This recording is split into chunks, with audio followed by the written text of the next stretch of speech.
கன்னி ராசி நேயர்களுக்கான சனிப்பயிற்சி இந்த வருடம் எப்படிலாம் அமைய போகுது சார்? கன்னி ராசி நேயர்களுக்கு இந்த சனி பயிற்சி எப்படி இருக்கும் அப்படின்னு நீங்கள் கேட்டிருக்கீங்க. அதாவது மேடம், கன்னி ராசிக்கு கண்டக சனியாக சனி பகவான் உட்கார்றார். கண்டக சனி அப்படின்னா என்னென்னா, கன்னி ராசி நேயர்களுக்கு 7ஆம் இடத்தில் அமர்வது சனி பகவான் அமர்வதை தான் கண்டக சனி என்று அழைப்போம்.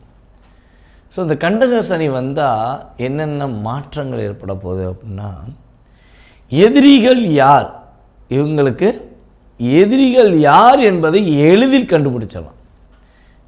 நம்மளுடைய கன்னிராசினியர்களுக்கு கூடவே இருக்கவன் எதிரியா இல்லை தூரத்திலிருந்தே ஒரு எதிரி இருக்கானா அப்படிங்கிறத எளிமையாக கண்டுபிடிப்பதற்கான ஒரு வாய்ப்பை கொடுக்க போகிறது.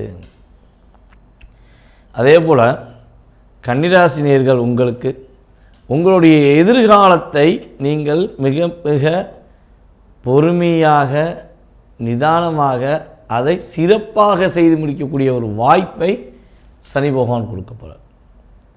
அப்போ நீங்கள் எந்த விஷயம் செய்ய நினச்சாலும் அந்த விஷயத்தை கொஞ்சம் நிதானமாக செஞ்சீங்கன்னா கட்டாயமாக உங்களுக்கு நல்ல மாற்றம்.